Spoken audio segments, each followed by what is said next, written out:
Let's start a podcast about our mental health. For no good reason why, let's call it Mind Cake. Hello, my darlings, and welcome to another slice of Mind Cake Mind Cake. with him, Lee Crumpton. And he's back. Paul Beeson. Yeah, the Ruggy Rascal. How you doing, pal? I'm very well. All the better for seeing you, friend. I know, it's been a while. It has Hasn't been it? a while. Yes. Been so busy. Yeah, I've been very busy, boy, haven't you? Been at the North Pole and back about 70 fucking times. Yeah, you've been on that train. Yeah. How many riding miles that do you... train. It does actually move the train, doesn't it? It does. It goes from Bolton Abbey to Empsey and back again. Is it about 6 miles there and then 6 back? Like a 12-mile round trip, something like that? Yeah, it's the same distance there as it is back, yeah? Mm-hmm. Yeah, well, I mean, it's a straight line, so Yeah. I assume it is, yeah. It's the same. So it's 12 miles times how many shows? 6 shows a day most of the time for 25 days, although I didn't do all 25. Well, over But, 100 shows. Yeah. Mhm. Yeah. Do you want to do? So- I know your maths is impeccable. Do you want to? How many miles is that, Paul? That is a lot of miles. A lot of miles, isn't A it? lot of miles. Yeah. Did you have a nice festive period, my friend? Yes, I did. But as this episode's going out on the 21st of January, I think people are a bit fed up talking about that. So yeah, Yeah. but thanks for asking. Though I had a perfectly pleasant Christmas and New Year. Yes. Good. Yes, you. What about you? Just very briefly, because nobody cares. But Yeah. I did. do I had a care. lovely... Sorry, Paul. Just rephrase. They do care, just not 3 weeks later. No. So I'll be brief. It was nice. It was good. It was lovely. Good. Moving on. Yeah. So this week you're back for Tommy from the Sonic Den. Sounds like a gang member or something. It does, yeah, Tommy. From the Sonic Den. Yeah. Yeah. But it's supposed to be relaxing, Paul. It's not Yeah, not going to be not scaring anyone. not gangster related. So it's almost like a two-parter. The first part is me chatting to Tommy pre-sound bath before I dip my toe into the waters. By the way, just in case you don't know what a sound bath is, there is no water involved. Oh, what? I'm disappointed. It's just sound. A bath of sound. Bath of sound. And there's no baths involved either. This is very misleading. You do bathe in sound, I guess. So Yeah, the sound washes over you. it does. Yeah. The second part Mm. is me post sound bath. You're When I'm ringing- toweling the sound off of you. Yes, I've got my hair in one of those sort of walnut whip towel things. Yeah. Drying off after I've been soddened with sound. Shaking the minims off you. Yeah. Is that a musical term, is it? Yeah, it's a type of musical note. That's a your guitar in the background there. The only guitar I get, mate, is up my Got nose. two. Two guitar. Why do you need two guitars? Well, this one that I'm pointing at now is a 12 string. Yeah. That's your basic 6 string. A 12-string guitar. Yeah. Didn't know there was such a thing. Yeah. You should join up with Tommy at the sound bath. You could have a little. Maybe. I'm wasted here on Mind Cake. I should be bathing people with my juicy sound. That's one way to put it. I think on that note, which I think was a B flat, we'll get right into Tommy and his sound baths. Let's get into the sound bath. So this week, I am delighted that we are joined by Tommy from the Sonic Den.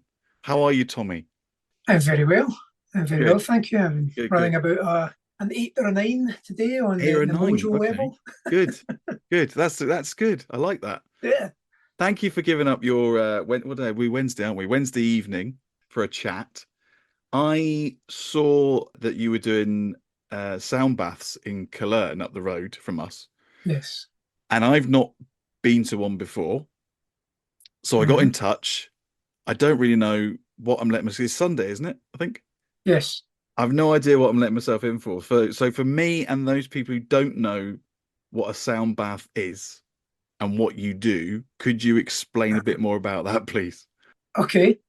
Well, again, as I mentioned just there, a little bit of context. I'm Tommy Regan.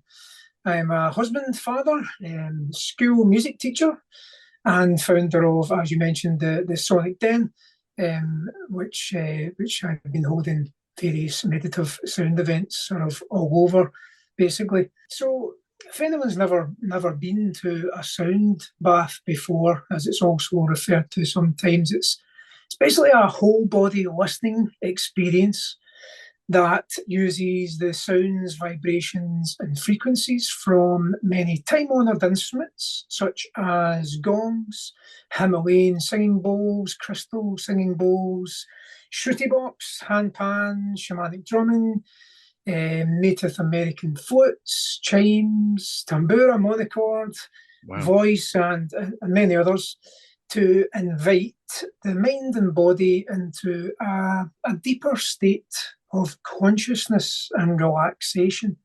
Okay.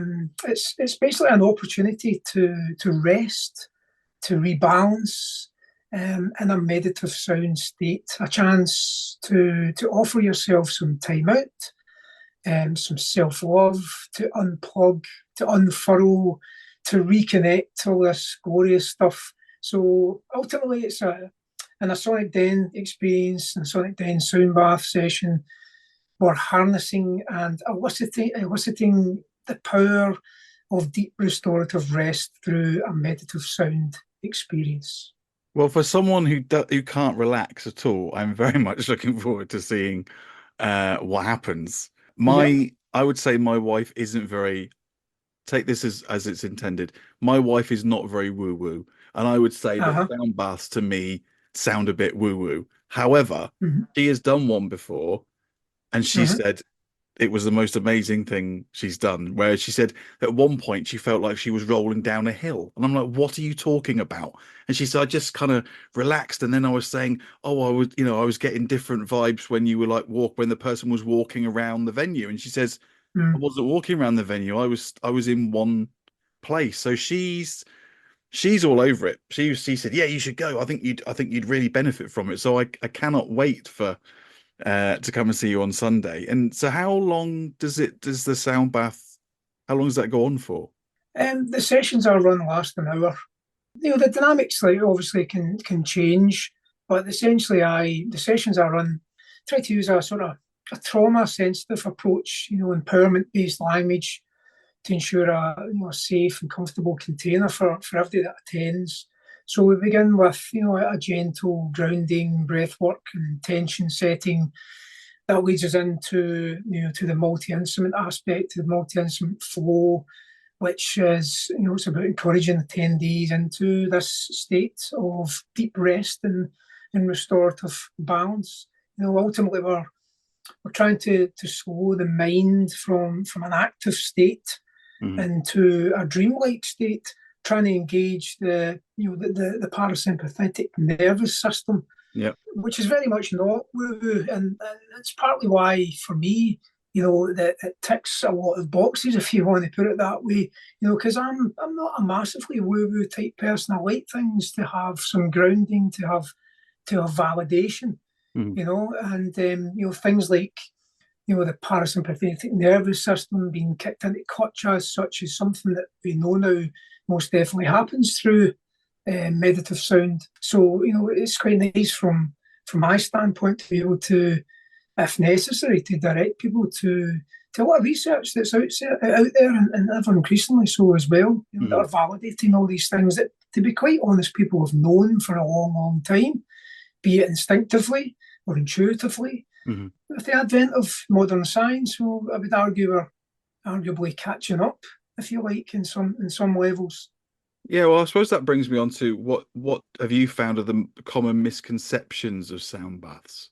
Misconceptions. I mean, shall I tell you my misconception? First of all, I thought I was coming along on Sunday and you were going to play some music. I meant through like speakers. I didn't realize that you do. So you do the music. Yes. And then do you talk as well, or is it just the music? And then, like, for a DJ, do you have do you know what you're going to play before you start? Is it a set thing, or do you kind of feel the room, so to speak, and go a bit sort of jazz hands? I don't know. How do you approach the session from your side? it's very much about feeling the energy in the room for me. You know, everybody's got their own take. Different practitioners approach things, obviously, in different ways. You know, as I mentioned, we basically always begin with a grounding element and, you know, an introductory part, if you like. Mm-hmm. And, you know, that leads into this multi-instrument approach, which is then, you know, it's all about, as I said, just getting that relaxation state. And that's where all the good stuff, you know, that's where all the good stuff happens. Well, it's strange because I'm far more open about these sort of things than I maybe was. And last week, so the weekend just gone, I was speaking to a woman up in Perthshire who does bee therapy. So you go in a converted glamping pod essentially, and they put the hives of the bees underneath, and it's supposed to be therapeutic in terms of the sound of the bees, the smell of the honey, and the vibration of their wings. Now, I don't quote me on this, but I think they vibrate their wings. I think it's the key of D, which apparently is supposed to be very good for PTSD and trauma. And I thought, well, do you know what? I went with an open mind. I was absolutely out for the count, Tommy. I was, yeah, it was brilliant. So have you found that it's become more popular? I don't know where since sort of more research has come out, or maybe since COVID, or is there likely to be people that go on Sunday that have been before? Yeah, but I do get a lot of returning attendees, I have to say, which is awesome. It's lovely because it's, as I say quite often as well in the sessions to people, it's not about me. You know, I'm just holding the space. The real power is people committing, offering themselves the time to come and allow themselves to rest deeply, and all of that good stuff that I mentioned, you know, and kicking the parasympathetic nervous system and all the rest of it.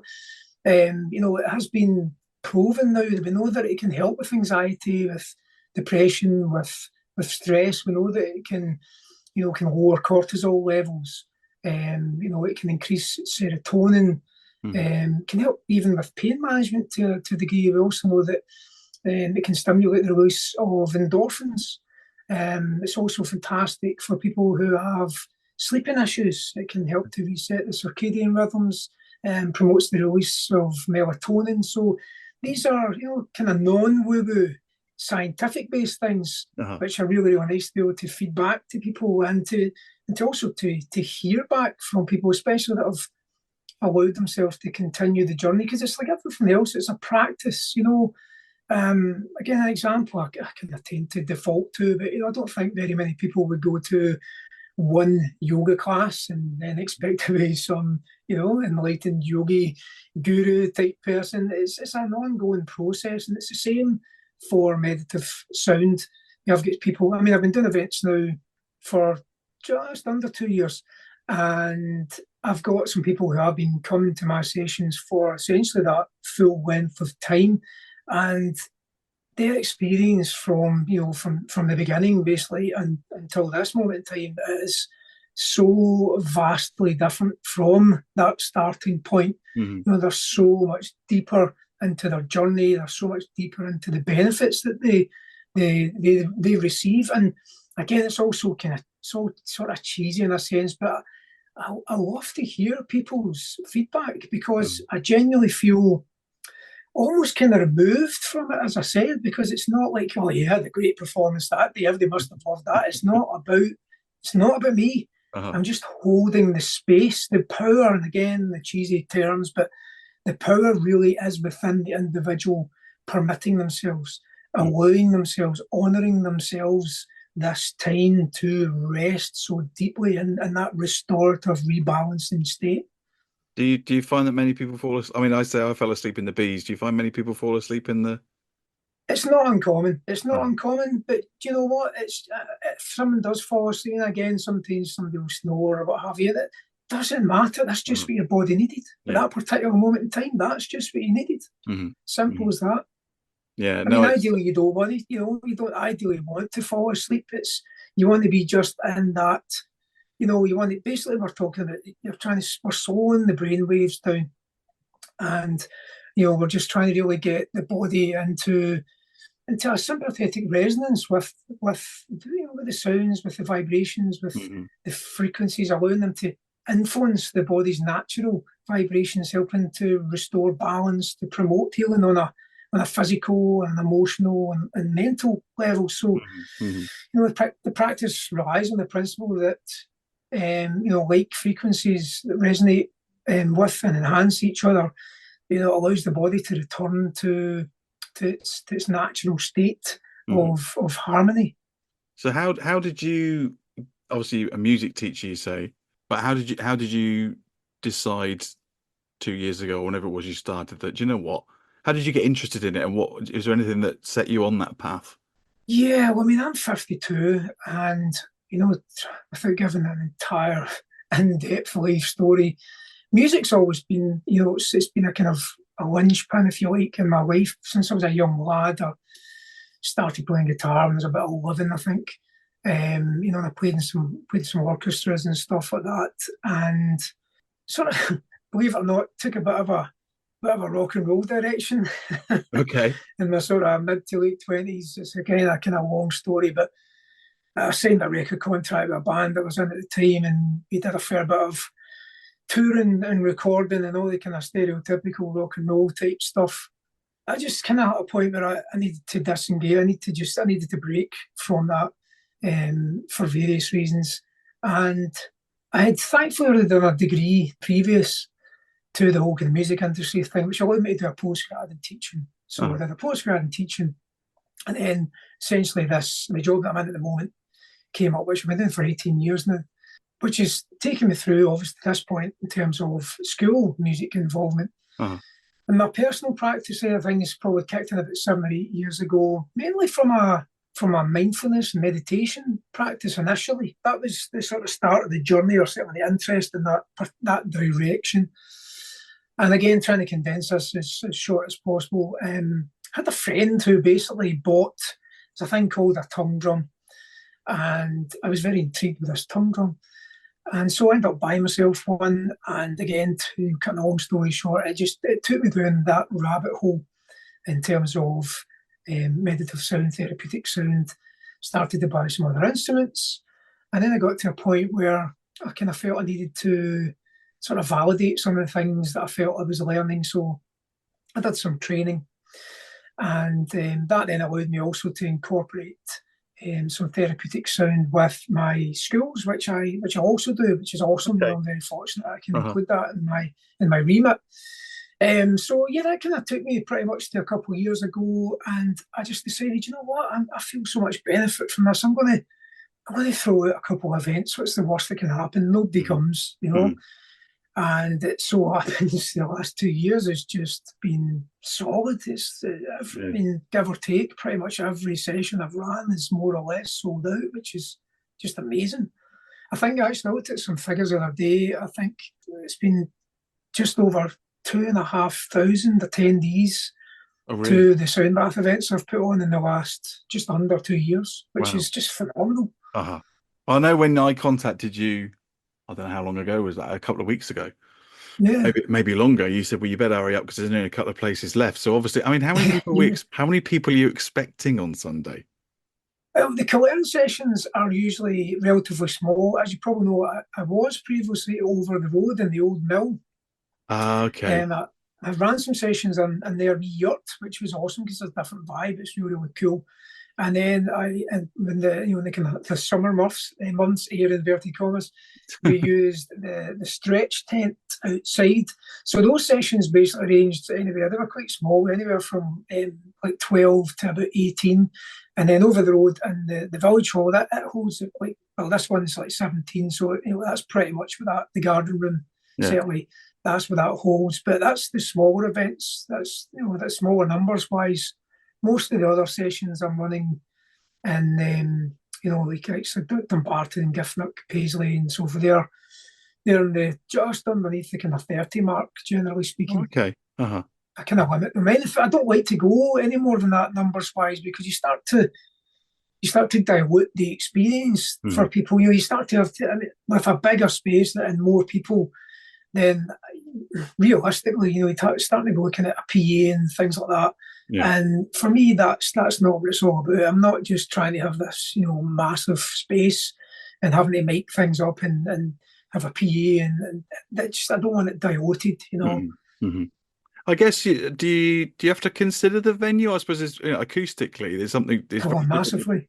between a yurt Yeah. and because I'm thinking of the place. If it's where I think in Cologne, it's quite high. Is it the downstairs bit or is it in the hall?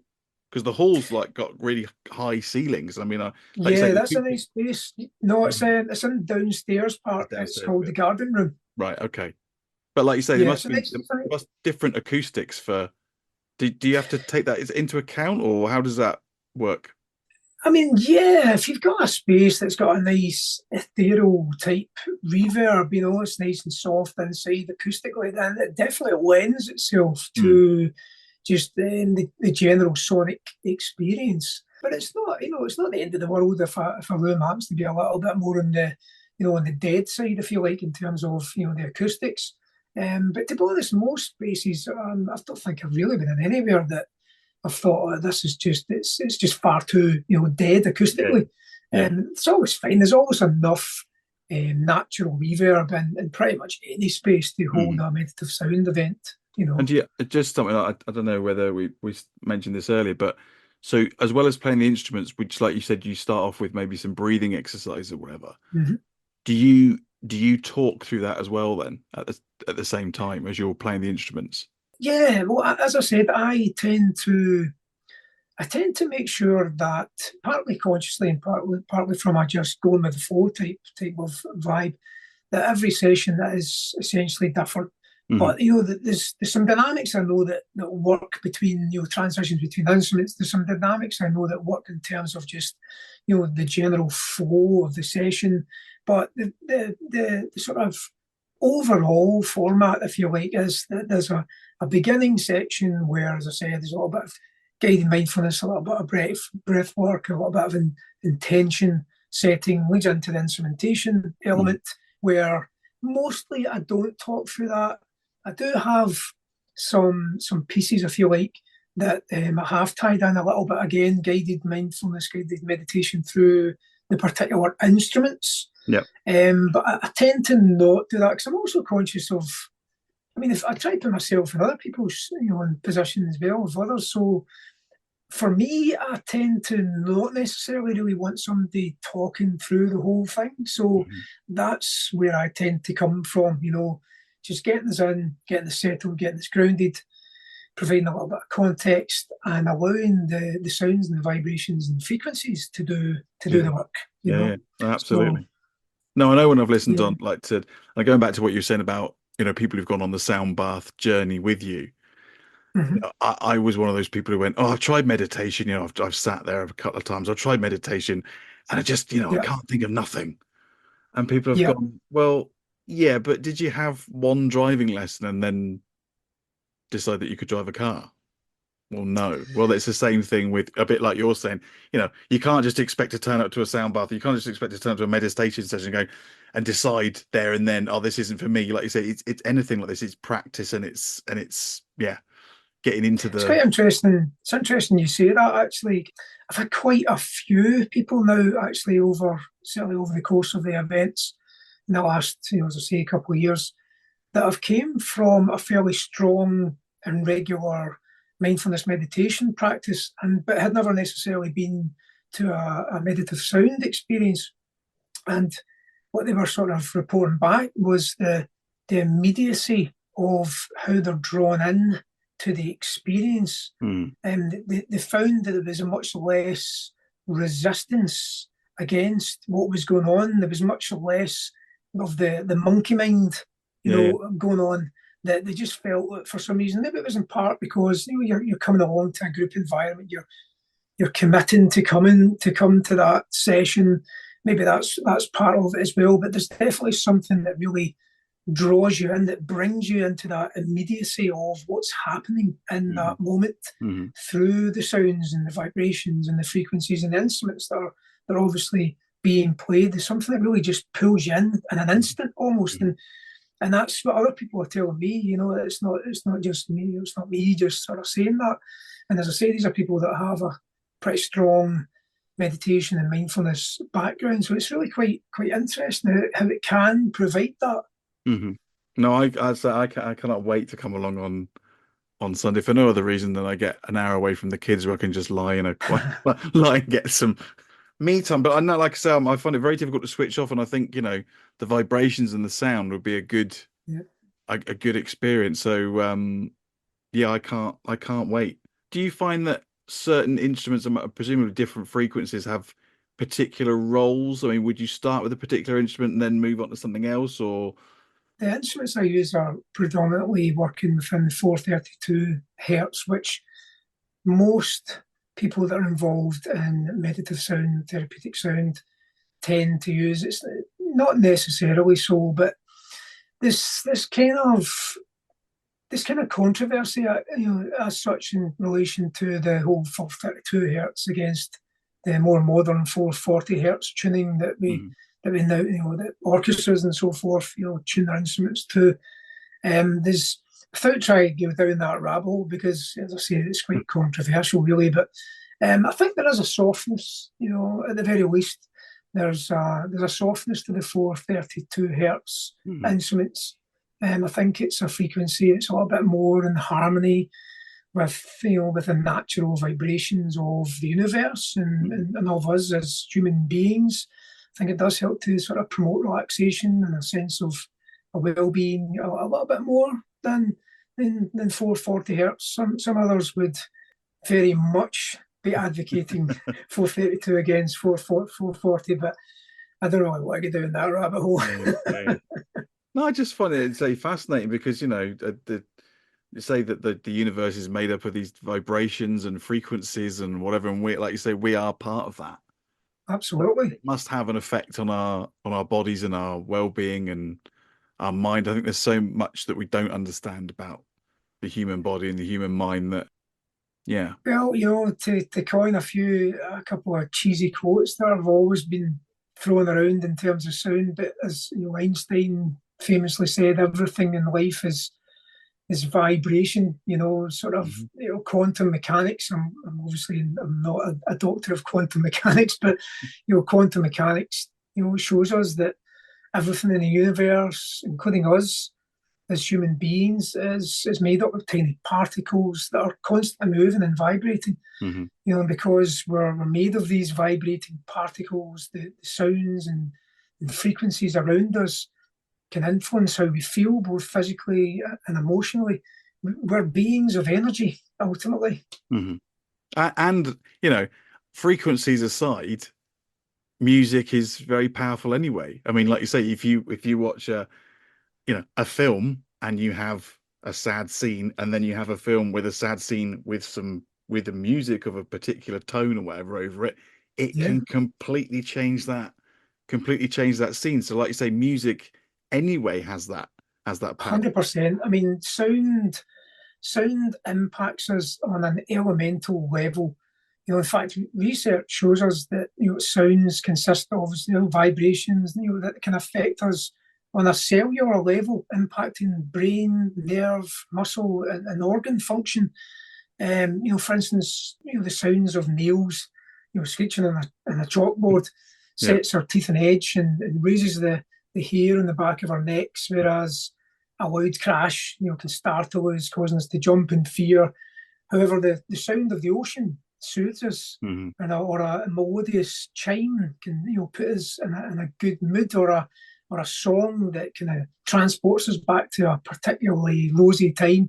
These reactions involve neurophysiological, biochemical reactions within the body as our minds and bodies sync to the vibrations of sound. So, therapeutic sound aims to channel the power of these sound vibrations for relaxation and ultimately for healing. And I mean, I think that's brilliant because, like you say, how, if nothing else, again, how long do we take the time, let alone an hour, but take 5 minutes or 10 minutes just to sit in stillness and absolutely listen to music? So the fact that it's an hour and you're just immersed in that. We're always in a rush, it's just modern society, I'm guilty of it as well. You just sometimes have to catch yourself from just being constantly the on switch is just always on, you know, and it's almost, I think, perhaps can become a little bit addictive. You know, you forget what it's like to sometimes just make sure you are taking the time to unplug. You know, I think it's quite clear, you know, in this sort of modern era, if you like, that, you know, stress is at an all-time high. I think the World Health Organization sort of recently reported that, you know, lifestyle diseases account for 70% of deaths, you know, so cardiovascular disease, cancers, diabetes. You know, and a lot of the time this is directly related to the fast-pacedness of everything, you know, the stresses that we put upon ourselves, and both in a, you know, in an internal respect and obviously from an external capacity as well. Absolutely right. And I mean, I'm intrigued to know, have you any, obviously the main name, I guess, is relaxation. Mm-hmm. But have you had any people have strange experiences? Like the same, my wife had the sensation she was like rolling. The experiences that I've had sort of fed back to me as such have been extremely varied. Everything from just someone being able to finally allow themselves to just relax, because they've really all struggled to just allow themselves to literally just take some time to be still. So with everything from that, which is fairly common, all the way through to people having exceptional transcendental journeys, Really, almost shamanic style type journeys within the experience, which is obviously incredible. There's lots of people as well having real shifts in energy, things that have clearly been in there stuck for a long time, and they're just feeling a letting go, you know, a release, if you like. So it's really, really, really varied. And then, as I mentioned briefly earlier, you've got those that come and they're continuing with the practice, because that can be even fairly instant with some people that will have some of those things I mentioned. really. But, you know, it's the real variedness of people who are committing to it, and that have been coming, you know, to the likes, you know, my sessions for, you know, the best part of 2 years, and listening to how their journey just seems to just the twists and turns and the depth of the experience and the benefits that they seem to get is just incredible. I'm trying to think if there's been anything really, really left field. There was a lady that came to a session, it was quite a while ago, and she came up to the end, and she was just, you know, she was talking to me, and she was just initially just saying, "Oh, I really, really enjoyed that," and just felt it allowed me to be able to settle within myself and that sort of thing. And then all of a sudden she started talking about, and then I just felt this incredible letting go down my left hand side, and all this, I just felt like this pain leaving my body, and I was kind of like, what? Oh, really? And so it turns out she was in some really, really full-on car crash that 20 years ago. She suffered all sorts of internal damage. Obviously, she essentially recovered and was, for all intents and purposes, you know, recovered and was feeling fine. She came to a sound bath. She'd never been in a sound bath before. And then she just felt this monumental shift in letting go down this side of her body where she'd taken all this impact and all the injury. Wow. You know, and stuff like that, kind of like, you couldn't make that up, you know. It's quite incredible how it can affect people in so many different ways. From, as I said, from that allowing themselves to relax, all the way through to just really quite profound impact. It's quite incredible. And it must give you a real buzz, because like you say, you're not in it, but you're facilitating it. But at the same time, you are giving these people an experience. It must be really rewarding for you. It's incredibly satisfying, and I say this often, that most every other session, you know, I'll be talking to people at the end, and I always end up being down a similar, as I said, kind of cheesy street, but it's like I feel kind of removed from it as well. You know, when someone's saying, "Oh, I was this and I felt that," and it's, "Oh, I just felt such a letting go there and there," and I felt a shift in energy, and I was seeing all these chakra colours, and I had this real transcendental outer body type experience. I was visiting both inner and outer worlds, you know, whatever it is. I tend to be able to just sit and listen to that in a kind of very subjective kind of role, if you like. As I said earlier, it's not like I sit and kind of go, "Oh yeah, you know, that was because I did that, because I did that," and, you know, I just feel very sort of in a really, really nice, humbling way. I feel really kind of removed from it, because it genuinely is about those that come. They're the ones that are empowering themselves. They're stepping into their power. They're allowing themselves to come into these realms of self-love and self-care and self-actualization. And that's where the real power is. It's really, really incredible. Brilliant. Well, I say I'm very much looking forward to coming on Sunday. Tommy, if anybody wants to get in touch with you and find out more, what's the best way to get in touch with you? Probably the easiest point of contact is just my website, which has obviously various information on there, from events to all my social media links. So if someone was trying to find me, they would just need to go to www.thesonic10.com. Fantastic. Well, I'll say thank you so much for giving up your Wednesday evening. And I very much look forward to seeing you on Sunday in Cologne. I shall see you on Sunday indeed, and we can have a wee chat afterwards, and we'll get your feedback and see if any of this correlates to your experience. Well, we're back at the sound bath in Cologne with Tommy. How are you, Tommy? Good. So that was my first sound bath, and I have to say, it was a very immersive experience. Good to hear. I very much enjoyed it. Awesome. It's interesting that when we started, I was kind of lay there thinking about the instrument. I wasn't maybe, turning off. Yeah. It was more, I was thinking, are you playing that, or is that a background track, and is that you singing? Wonderful voice, by the way. Oh, thank you. Very celestial voice, I would say. Thank you. Very relaxing. And yeah, that was an hour. It was an hour, yes. That didn't feel like an hour at all. It goes quickly. It goes very quickly, and I was so relaxed. I woke up, I didn't fall asleep, but yeah, just roused myself, and it was absolutely fantastic. It's really common for someone's first sound bath experience to try and identify some of the sounds that they're hearing. But you get past that as you continue the practice, and then it becomes much more about just coming and allowing yourself to really, really immerse into the sounds and the vibrations and the frequencies, and getting that body and mind into where it needs to be.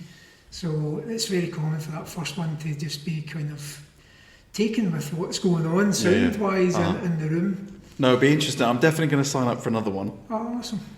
And it'd be interesting to see how that differs and compares with, I now know what to expect, and maybe that releases you more. Because I don't know, like you're saying about vibrations and whatever, and how are all vibrations, but there were certain instruments where I could feel the hairs on the back of my neck just go up. And I actually I came round with, I had pins and needles all up one arm.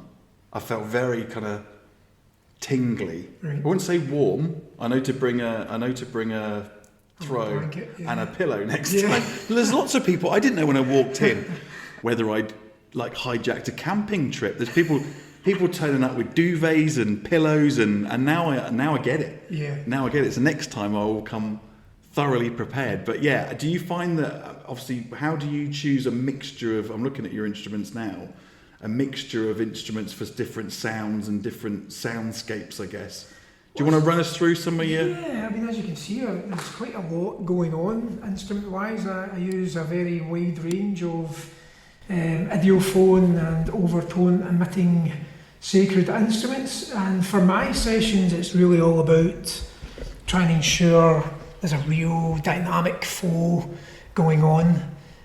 For those that are attending, it really should be about shifting the energy in the body, and moving things around and helping to rebalance and revitalise through the course and through the duration of the session. So all the instruments have kind of got their own job as such, and they've all got a wee part to play in that dynamic. Brilliant. And so are they different? You mentioned when we spoke before about a particular frequency. Yeah, predominantly working 432 hertz, which is, generally speaking, it's a bit of a go-to instrument choice again, in my pea brain, as I'm thinking about, because I know not much about music, the frequency then is different from because obviously if you don't mind giving us a brief demonstration in a minute, but there's obviously high notes and low notes and low tones and high tones. Yeah. But they're all are you saying they're all the same frequency? They're tuned to that 432 hertz, but there's obviously going to be various overtones and various other dynamics going on, especially when you're playing multiple instruments. But again, it's not all necessarily tied to if I play a particular frequency. It can have its place, and depending on what you're doing. If you're working with tuning forks, you're working in the biofield, then specific frequencies, can definitely play a part in whatever it is that you're trying to focus on within that particular person. But for me, it's using all of these instruments as part of a whole dynamic, as part of a whole journey, and really trying to get that body down into that really deep, restorative, resting place where the magic can happen. We can slow the brain waves down, and we can get the body into that parasympathetic nervous system state, out of fight or flight into the rest or digest. So as much as frequency plays its part, it's the big part, and kind of tying into what we were briefly talking about before we started recording. It's when when people come, they make that commitment and they allow themselves to be immersed in the experience. That's where a massive part of the power is from coming to a sound bath. Brilliant. In my opinion.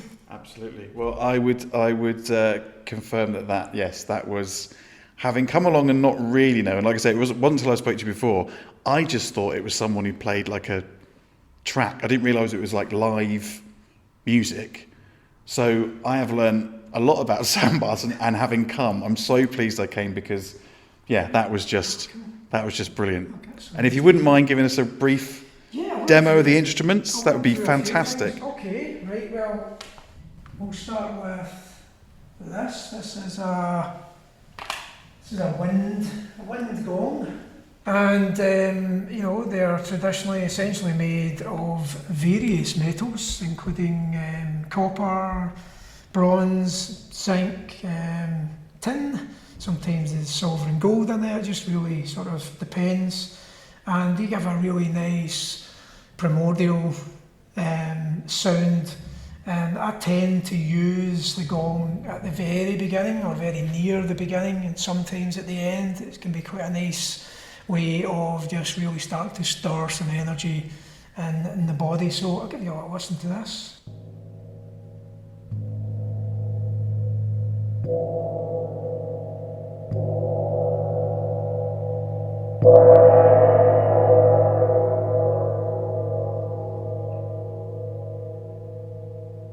So I've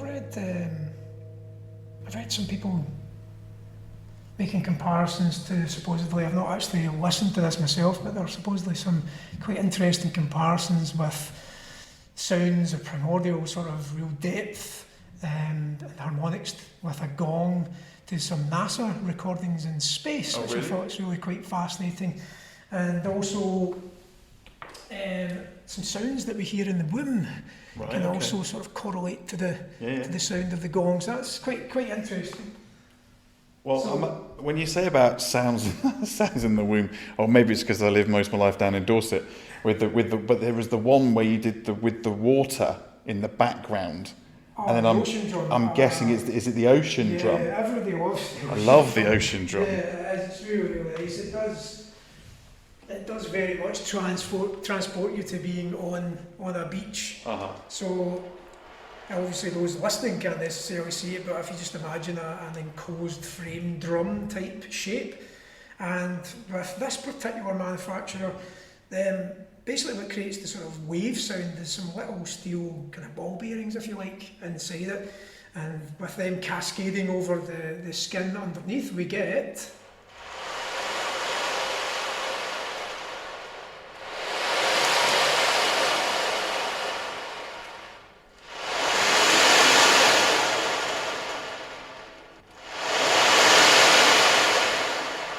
social side. Brilliant. And that, so with the backing track of the waves as well, that was just, yes, I found that very I relaxing. use some backing tracks to just sort of complement some of the instrument choices and some of the instruments that I'm using within the dynamic of the session. Not everybody uses backing tracks.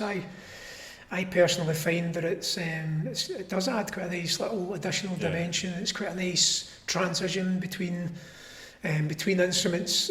Although equally, it's also really nice to just have some quietude in between instruments. Again, I think I mentioned this before, but I do tend to kind of go with the flow as such in terms of the flow of instruments that I'm using, in terms of the dynamic of instruments. It's very much about just feeling the energy in the room as well. And that's both my own and with in terms of others, and just feeling it. Just feeling the flow. So Yeah, no, it was very. We spoke about briefly spoke about this earlier. I was only man here today. yes. We don't have any opinions on why that may or may not be, but it's an interesting. Yeah, again, coming from the construction industry where there's a lot of alpha males, that it's. Do you predominantly find that it is women that come to your sessions? Yes, it is. It's definitely more women than men. The numbers of men are increasingly, and it's nice to see. And I think equally, can most definitely find the same benefits. Obviously, I think sadly, and well, if maybe want to use that word, but there's definitely some barriers for some guys to get over. I mean, even from a personal level, I came from a very working class background, and so it's not that I've came from some sort of, I don't know, some kind of environment that was instantly, putting me into those realms. But I think once you discover that these things can actually be of benefit, but it's also it's nice to see a lot of these men's mental health groups popping up and stuff like that. So I think ever increasingly we'll see more guys that are just willing to come and allow themselves the time as well, because it's got nothing to do with gender absolutely in any way, shape or form. So yeah, hopefully we'll see some more guys come along too. No, I agree. Hopefully, if there's some men listening to this, you'll give a sound bath a go near to you. Just to finish up, would you mind giving us a little? The RAV. It's called a RAV, is it? The manufacturer, this particular, it's called a tongue drum. Okay. That is the instrument, but this particular tongue drum is made by a company called RAV Vast. This was actually the very, very first meditative sound instrument that I bought, basically through a friend. If I can doing that story again, basically it was a friend that I have who bought one years ago, and he posted a little video, and I was, what's that? And so, long story short, I ended up buying one, and that was the catalyst. That was the floodgates opened after that in terms of buying other instruments, but that was the very, very first. So it's a tongue drum. It's made by Rav Vast.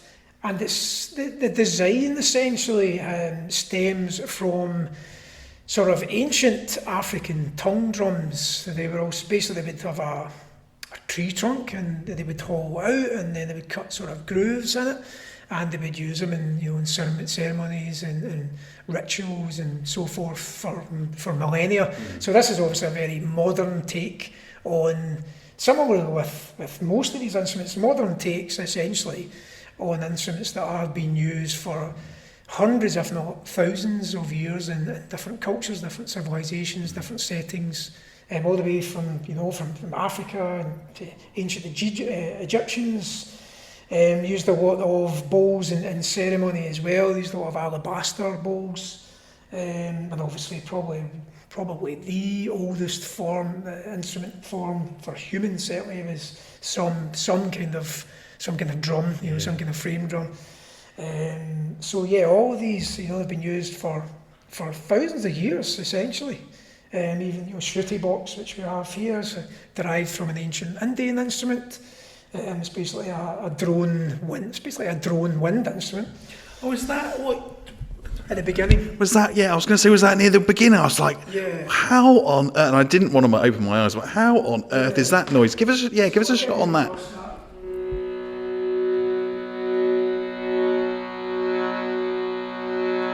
So, as you can probably hear, it's definitely it's a drone instrument, and there's little bellows in there, and so you activate the bellows, and these little white things in the front, those are the keys basically. So you can change some of the chord sequences and so forth for us, and they come in different tunings. So yeah, we've got that again. But the origin is pretty ancient. Native American flutes, which of course are fairly unmistakable. We'll give you a little burst. Yeah, give us a burst on the flutes. Yeah, let's go around the whole thing.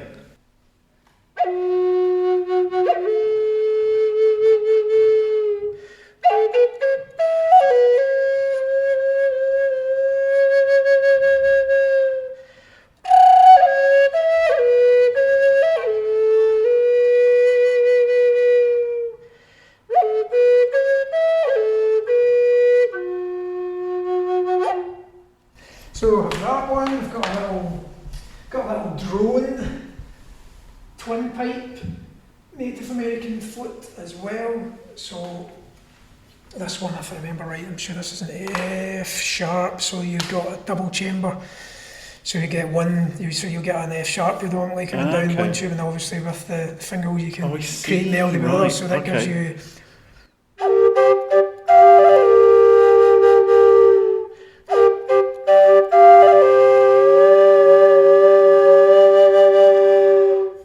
Brilliant. So it's the F sharps coming down whether you like it or not. Yeah, basically. And then you play the other half. And then you play melody on the other chamber.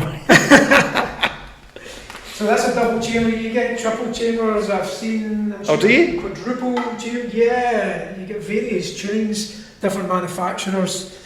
These are actually really nice. I'm not plugged all the manufacturers, all the instruments, but yeah, these are nice handmade Native American flutes. Brilliant. We've got the Himalayan bowls again. Potentially quite a few of your listeners have maybe heard a Himalayan singing bowl before. Sort of similar to the gong in terms of their sort of construction, if you like. Tend to be made of bronze, tin, sometimes some gold and silver, and they're various metals. It depends. So these are nice. These are quite nice. These are nice quality Himalayan bowls from and traditionally from obviously the Himalayan region, but also India and in Japan. So these sound quite nice and grounding and earthy.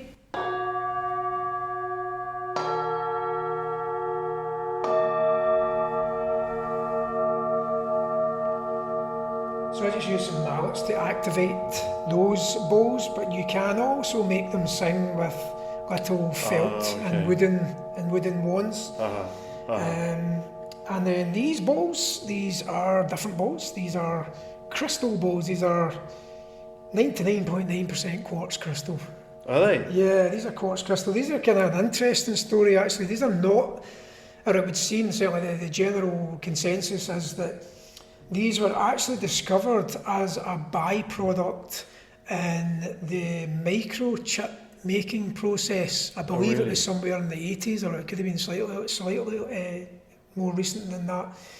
And somewhere along the line, I forget, I don't know the exact details of how these were used, but I think they were used as some kind of chamber for the chips to be made in some kind of mould or whatever, I don't know. But somebody discovered that they, in their cruder form, sounded quite nice when they tapped them. So again, somewhere along the line, someone realised that, they sounded quite nice, and they've been refined into basically these sort of modern day crystal singing bowls. Okay. So again, activate them. These are silicon wands, which creates our friction when we run around the rim with them, but they can also be tapped gently to activate.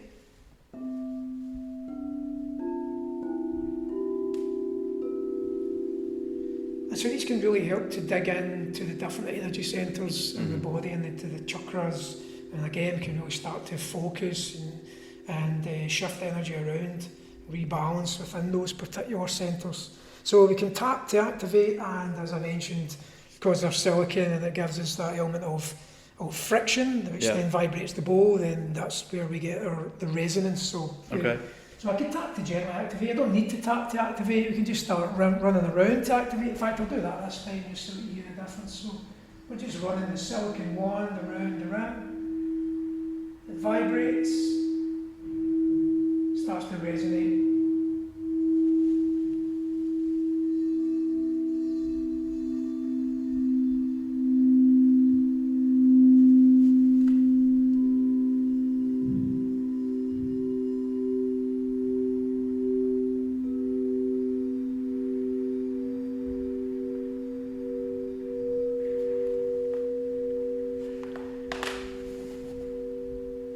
This is a little wah-wah tune which is tuned to the crystal balls.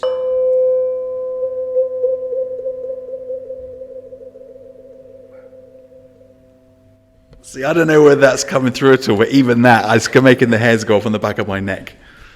So yeah, we've got, how many have we got? 1, 2, 3, 4, 5, 6 bowls made of So these are quartz crystal. Balls, yeah. And I'm saying, when you're making that noise, I mean, you're barely, well, it looks like you're barely touching it. You have to be quite careful with the crystal balls. They can be really, really quite powerful within the dynamic of the meditative sound journey. So and also actually, if you overplay them, technically they can crack because obviously they're pretty fragile.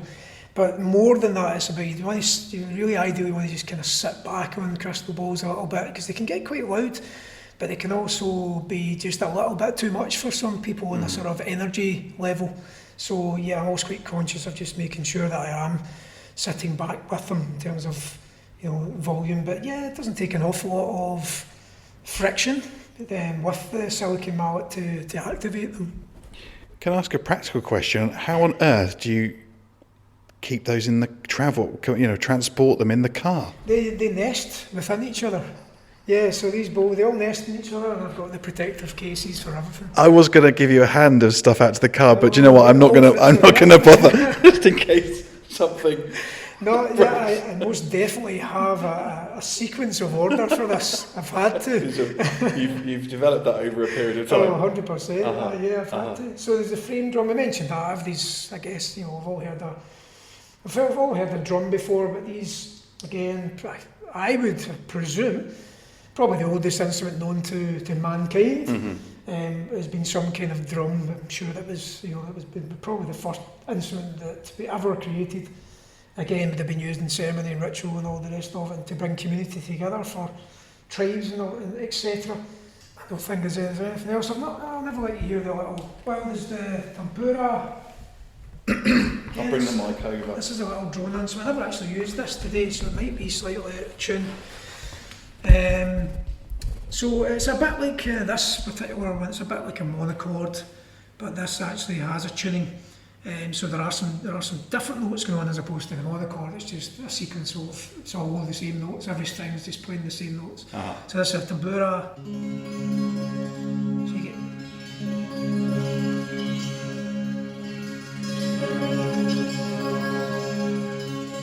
You get a nice drone, dreamy soundscape from the tempura.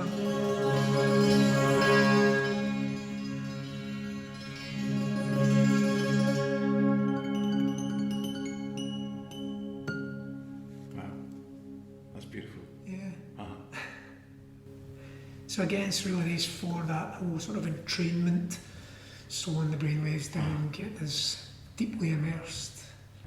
It's interesting having sat through the experience, or lay through the experience, And then see the mechanics of what you're actually doing when all this is kind of going together.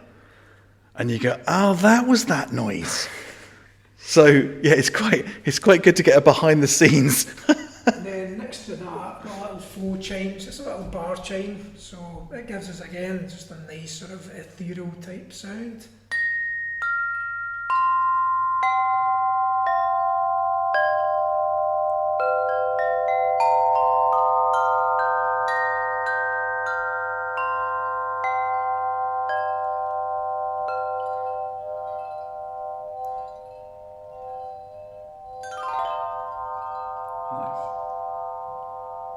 Yeah, they all play their part in the dynamic. And like you say, I suppose your job is bringing all this together. Yeah, basically stitching it all together. So that it forms the sound journey that people have came to attend. So some of the instruments are a little bit more about sort of really getting in and shifting some of the energy. And there's others that are more about really getting that sort of brain into the sort of that entrainment state where all the, as I've mentioned several times, but all the good stuff can happen, and all these really, really lovely benefits that science is now arguably catching up with as such, but certainly validating in terms of being able to help with stress and anxiety, by decreasing cortisol, increasing serotonin, the feel-good hormones. It can also be really helpful, and I've quite a few people mention this, but it can also be helpful for pain management. Can help to release endorphins, and most definitely good for resetting the circadian rhythm. So it's really good for sleep. Can help to increase melatonin. But there's so many just amazing benefits from it, really, if people allow themselves the time, and it's something we're all ever increasingly battling against is allowing ourselves time to take these sort of experiences, No, absolutely. And I would say, if nothing else, take everything out of the equation. I never take the time to sit still or lie still for 5-10 minutes. Let alone an hour. Yeah. So the fact that you've taken that time and then you're immersed in this fantastic soundscape. I just realised I spoke about the tongue drum. The tongue drum. We haven't had the tongue drum. I know you like this one. I did like this. So there's it looks a little bit like a UFO for those that are obviously just listening, which is everybody. And there are some little grooves that are cut on the top in the shape of tongues, I guess, if you look at it, which is why they're called tongue drums. Oh, I see, right.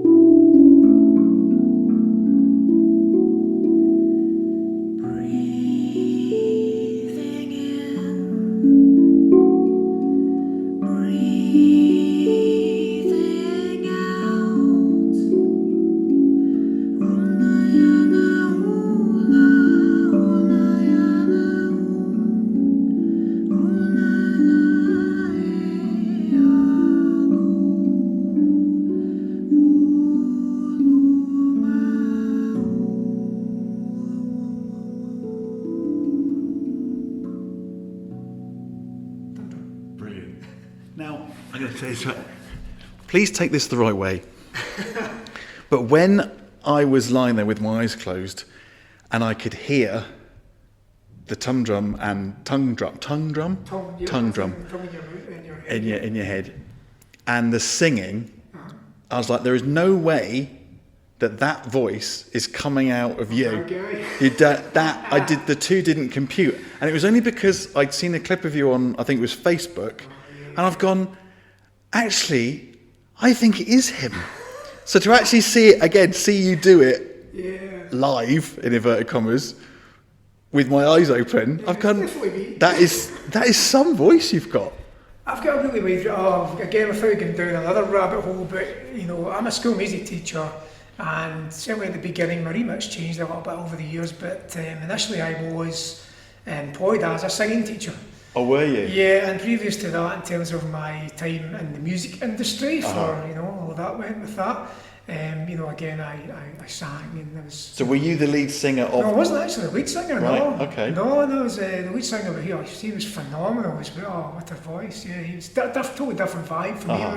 We were a little indie rock band, Oh, okay. So no, he was Called? a band called the Grim Northern Social. Okay. We were a wee Glasgow band. Yeah. We signed to a label down in London called One Little Indian, and we had not a bad wee run. We got to do some interesting touring, met some interesting people, and so forth. But without going down, that another rabbit hole. Yeah, it's kind of another podcast, really. But I got a bit too old. Well, I felt I was getting a bit too old, and it's a very fickle industry.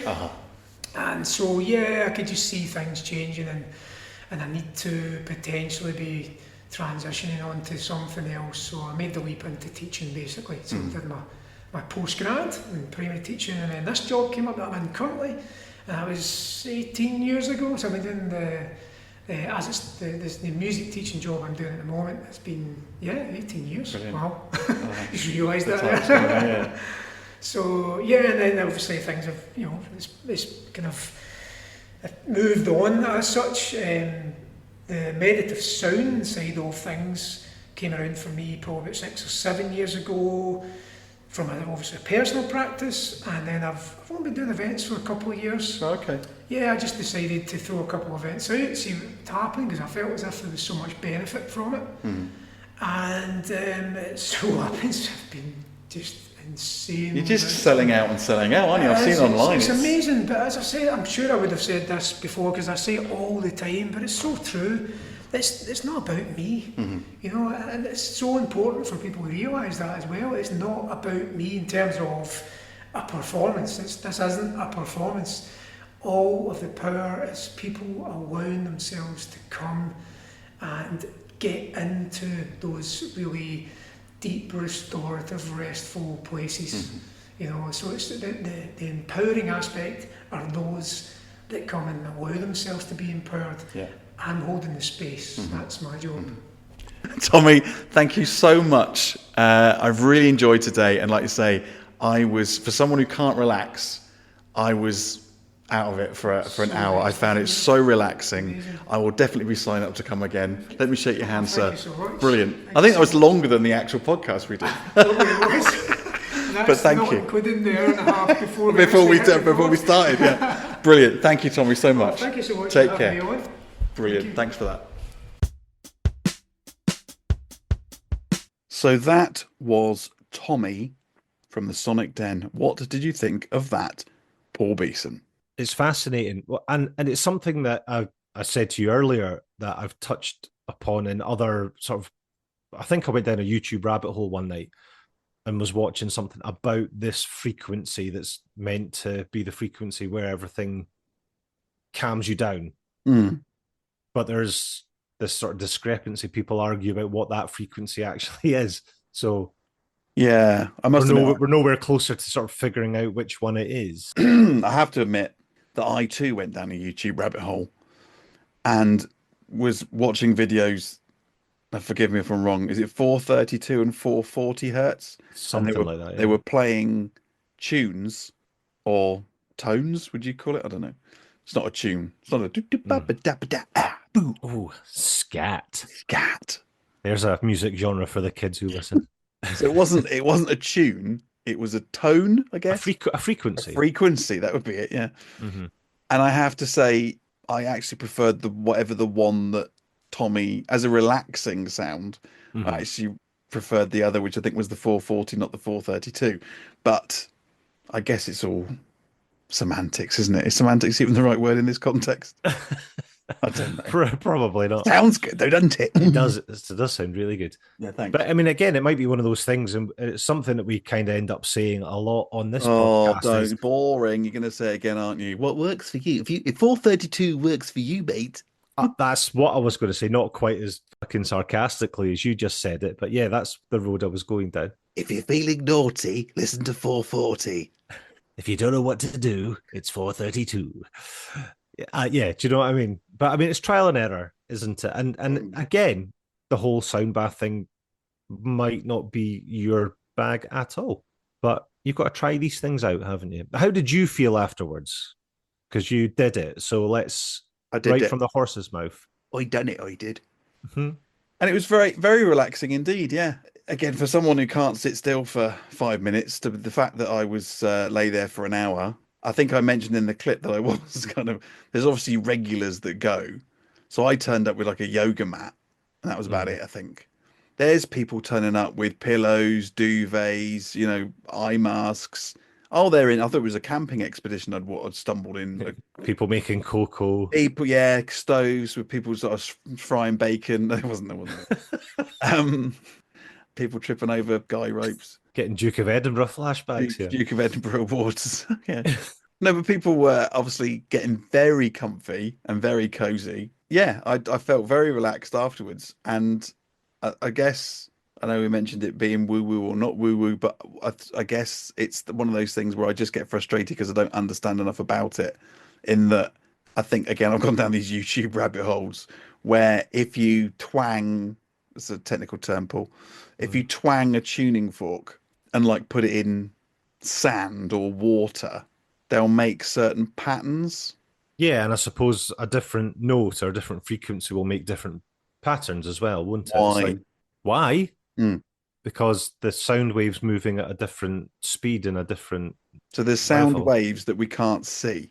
Yeah, all sound is waves, as far as I understand it. And depending on how Sorry, high for the pitched, people, so the people who can't see, he's actually doing waves, I was doing a waving motion with doing a my waving motion with his hand, not as in hello, not that wave motion. no. Come on, everybody. Hello, everybody, come on. Yeah, so like every different frequency of a note has a wave and a vibration, but the higher the pitch, the faster the wave is. Is that right? Or is it the other way around? This rings a bell from GCSE physics. Now, talking about the guitar here, Mm. because you've got like your 6 strings and they vary in thickness as they go down the fretboard, they will vibrate at a different speed because they are of different pitches, different notes. Different twangs. Exactly. Mm. Yeah. So, but I've seen that kind of stuff on videos as well before, where like people have got like almost like a glass plate on a speaker, and they put beans or gravel or whatever it is, M&Ms. yeah, whatever. Yeah, Well, whatever, yeah. something small and round. And when they play different frequencies through, like the glass vibrates at a different frequency, but it makes different patterns. So you get like star shapes and discs, and it's just one of those things. That's as far as my scientific knowledge on Brilliant. sound waves goes. Yeah. I should have maybe asked Tommy. You know what I mean? You had the expert on. Mm. But then it leads to the leading question on from that is, so if a tuning fork or that frequency or twang, as I rightly called it, is doing that to sand or water or M&Ms, Mm. and we're, I don't know, what are we? 70% water, 90% water, what are we as humans? I can't remember. A lot. We're a lot of water. We're a lot of water, as Scylla might have said. Mm. Oh, are you not a Scylla fan? No. Do you want to go? Do you want to go there now? No. Did you have an experience on her with surprise? No, Did she surprise you when you didn't want to be Yeah. surprised? I turned round and she was there. Mm, Again, Scylla, always surprising me. mm. I always remember the episode of Blind Date. We've gone full circle, haven't we? Our Graham, we've spoken about him. Graham, we've spoken about Graham, friend of the show, if he wasn't dead. Great, love you, Graham. Do you remember? I don't know how old I would have been, but she outed. I don't know if it was live, but she outed the journalist who had gone undercover Yes, to she see did. what actually happened on Blind Date, and I think she got through. I don't know whether she was the picker or the pickee, and But she did. She came back on like the she following came back on week. after the holiday or whatever it was, and she outed her like right in front of the studio audience, and the poor woman didn't have any idea that that was going to happen. I do remember that. I'm sure you could find that on YouTube. Yeah. That's a little nostalgic moment from our past, wasn't it? Because everybody was like, "Oh, did you see Blind Date?" Okay, so what year do you think that was? I'm not going to Google it. I'll Google it later. But what year do you think that was? I'm going to say, because I remember that too, and you're a lot older than me, so No, same generation. Sorry, something wrong with your microphone there? no, sorry, getting a bit of interference from somebody. It came in my mouth. I'm going to say 88. Fine, good. Anyway, how did we get onto Blind Date? What were we actually talking about before? I don't know, but that's good podcast material right there, isn't it? That is mental health a go-go. So I don't know, but you just started talking about Blind Date. Hang on, no, there was a reason that we A lot of water. That's what it is. We're all a made up Laura, of lots of- that's what it was. That was the tenuous link. We are a Laura water. So if tuning forks are twanging Mm. and doing that to sand or whatever, then what are they doing to us? Well, I presume that the stuff, the bones in our ears, the little fragile little bones that vibrate, that make us register sound, will be being affected the same way. Yeah, but what about the water in our actual bodies? But I suppose it depends on the frequency, because I know we are a lot of water, but we've also got skeletons and muscle and fat and everything else, right? So What are you trying to say? that we are so fat, the sound waves don't penetrate. We're so fat that we are insulated That from we any are deaf. sound. We are deaf and insulated from any sound waves. Yeah. Look, I might have had a few extra Quality Street at Christmas, but No, but that's hurtful. and it's been a while for me, but you know, like back in the day, when you were in a really loud nightclub or something like that, and you were near a speaker, and you could feel the Yeah. bass vibrating through your whole body. It made your teeth rattle. Mm. So I guess it's that kind of thing. If the sound wave is powerful enough, it will affect you, and if it's not, it won't. But also, our bodies are quite solid, so sand and Wise water words, is more mate. malleable. If it's powerful enough, it will affect you, and if it's not powerful enough, it won't. Fucking simple. Do you know what I mean? Simple, isn't it? Yeah. Well, you could have just said that at the beginning and saved us a whole lot of bother. Yeah, I know. Wouldn't have Right? gone off that Scylla rabbit hole. Anyway, so that's sound baths. And also, since your return to the fray, Mm-hmm. you've been a busy little bee, haven't we? Well, we have been. Triumphant. Triumphant, We have been busy. yeah. Did we tell the dear listeners who we've been talking to? I suppose we could. Do it. So If people are still listening by now, I think Yeah. they deserve to know.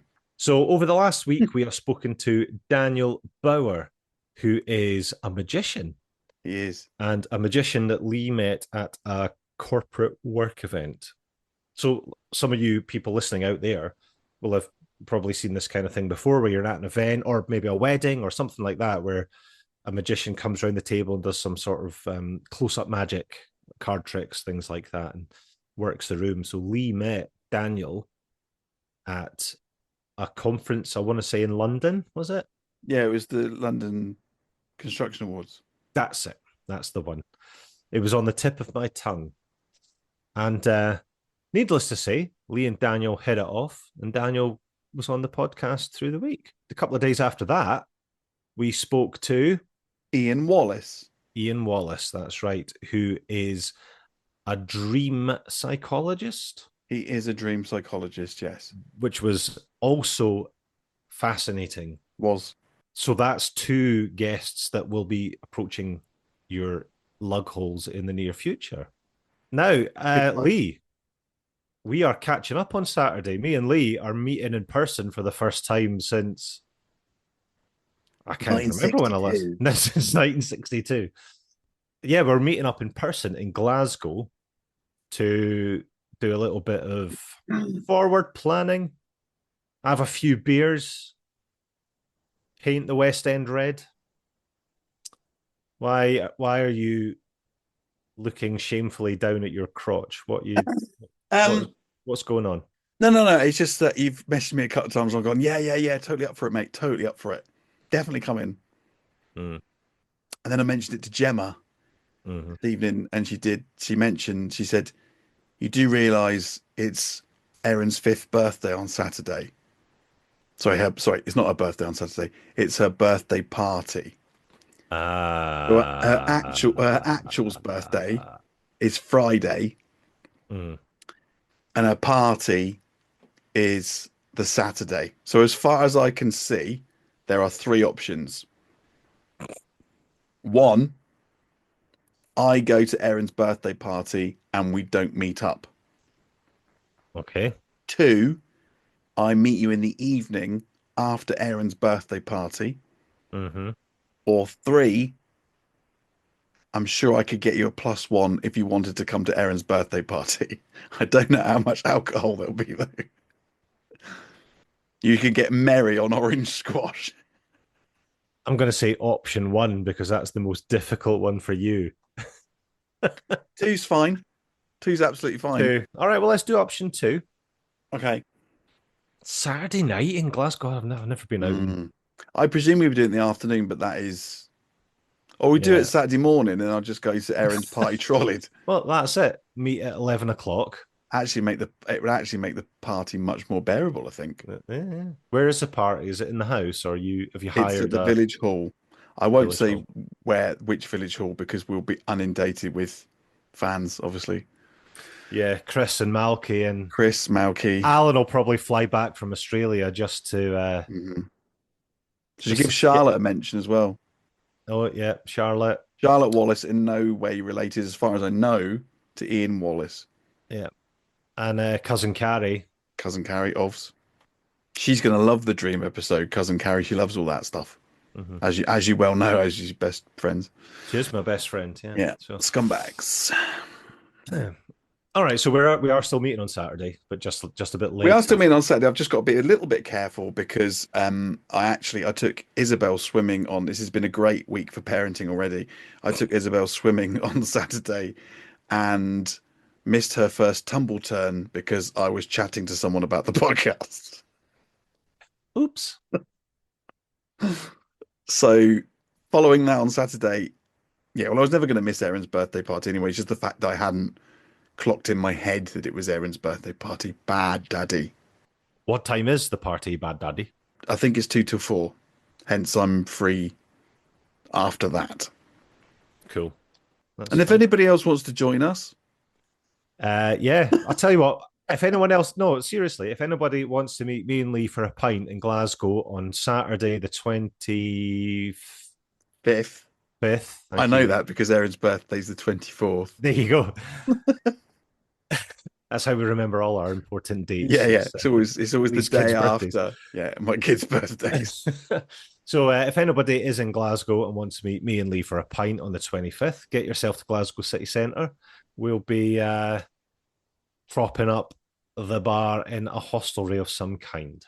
And if we like you, we'll tell you where we are. And if we don't, we might accidentally not get your message. But yeah, that's the thing. You have to get in touch with us because we can't just be.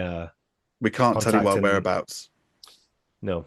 But if you want to come to Glasgow, basically because we don't know where we're going. No, we don't.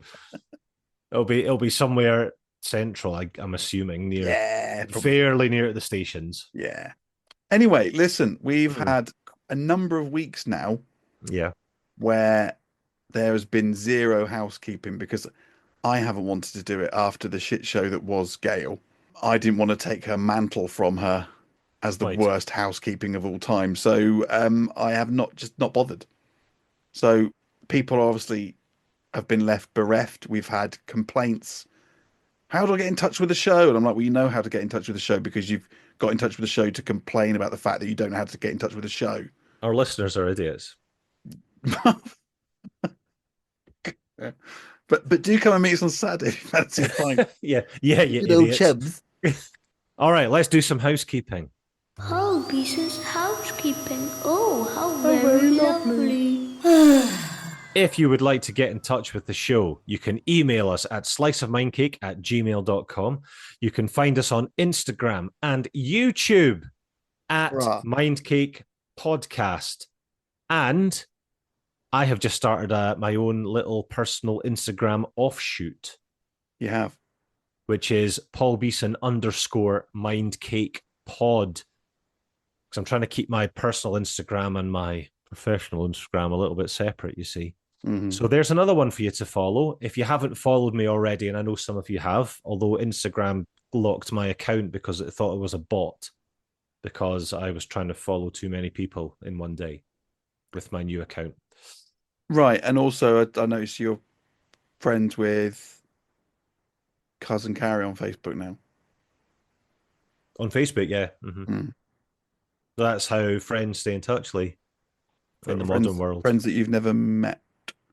Oh, we've met, my friend. Oh, yeah, because you came to the Christmas party. Yeah. Mm-hmm. Mm-hmm. So, yes, those are the ways to get in touch. You've probably forgotten all that now because we went off on a little tangent there, but you can always rewind it. Use the 15-second skip button and go back and listen to the housekeeping again if you missed it. Don't make me repeat myself. Or come along on Saturday and Paul will tell you again. Yeah. And I'll slur it gently to you while pinging business cards at your face. Is that a euphemism? I'll slur it gently to you. We'll come along and find out. Hey! On that bombshell. Oh, thank you for listening. It's good to be back. It's good to have you back, mate. It's been a bit monotone with me doing it on my own because hello, no Paul again this week. He's delivering rugs, or on a fucking train to the polar regions. Yeah, I do have to do a couple of rugs tomorrow as well. Wow. Pickups, not deliveries, but yeah. Mm. Thank Living God. The listeners the were on dream. tenterhooks there, wondering, "Oh God, is it a pickup or delivery? Jesus Christ!" Oh, thank God, it's a pickup, not a delivery. Yeah, but that throws up. I mean, I don't know how big the rug is. It might All- turn up and it might be 4 meters by 6 meters, and I'll struggle to fit it in the car. Or will it just be a tiny one? All 7 listeners breathed a collective sigh of relief when they knew it was a pickup, not a drop-off. Mm-hmm. Phew. I don't like your tone. Have you missed it? Do you know, in a perverse way, I really have. Yeah, it's baby. All we need is Elmo Pickles to make an appearance, and we'll be. Well, Everything. you did hear my little Easter egg on the end of the Christmas episode. I did that especially for you, Paul. Yeah, well, I mean, I didn't know Elmo knew where I lived. I knew he knows Oh, where he you knows. live. He knows where everybody lives. But he was at my Christmas party, just loitering in the woodlands. And you didn't let him in. Well, no, I don't want him there. I love his little. What I love about Elmo Pickles is that he turns up at your house, miles away from where I live, and that's amusing to me. When he's on my doorstep, I'm not a fan. You don't want anything to do with him. He's deranged. Poor Elmo. Well, yeah. Poor Elmo. Right, well, on that bombshell. Hashtag pray for Elmo. And if you're a bit of an oddball, don't expect any goodwill from Paul. I think we've learned from that. He will leave you out in the cold. So, as always, thank you all for listening. Be kind to yourselves. And get yourself some cake. Let's start a podcast about our mental health for no good reason why. Let's call it Pint Cake. Boom, boom, boom, boom. I don't know how I'm going to edit that. This is bringing back. This is like episode 3 standard of shit.